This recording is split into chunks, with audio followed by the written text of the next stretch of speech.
I bought a book to use in a workshop. It's called Illuminarcher. You might have seen something like it. It's meant for children, but actually I find it really fascinating as well. And it comes with a set of different coloured filters that you put in front of your eyes as you're looking at the pictures. Here's one of the pictures from the book, and it represents a jungle scene.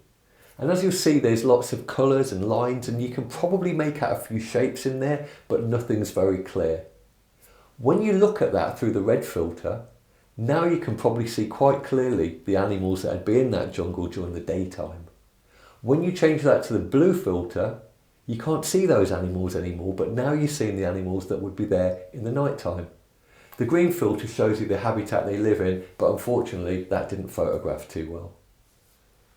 I really do love this book. It's a fantastic metaphor for life because the world is full of lots of rich information and we can't take most of it in because it would overwhelm our senses. So we filter a lot of it out. It's almost like we're wearing glasses or lenses all of the time. Now, there are many different kinds of glasses. I've got my reading glasses and my sunglasses. Both of them are extremely useful as long as I'm wearing them at the right time. If I try and wear my reading glasses when I'm out in the sun, it's not going to help me. And if I put my sunglasses on to try and read a book, that's not going to be particularly useful either. Have you ever heard anybody say, that's a really difficult question? And difficult and hard questions usually require complex answers. So as soon as they say that's a hard question, they're putting on there, I'm looking for a complex solution glasses. And by doing that, they might just filter out the really simple and elegant solution that's right in front of their eyes. Have you ever been invited to a presentation and immediately put on your, this is going to be really boring glasses, or this isn't going to be applicable to me? And as soon as you do that, you might filter out something that could have been really useful to you. Maybe a better approach would be wearing your, I wonder what I can learn here glasses.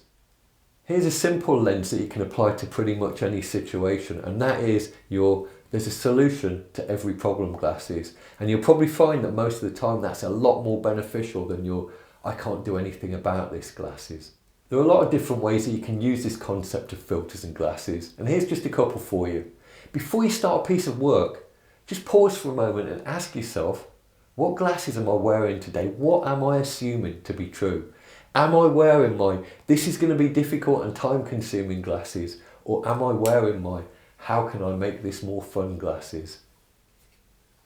Another way is if a situation doesn't pan out the way that you wanted it to, just take a moment of reflection afterwards and ask yourself, what lenses was I wearing and what might have been more appropriate to this situation? And then just think about how things might have played out differently if you'd been wearing a different set of filters.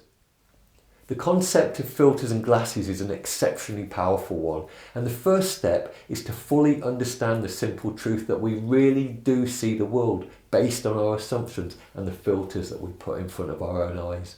And I'm really pleased that I found this book because every time that I look at it now, I'm just going to remind myself of that fact.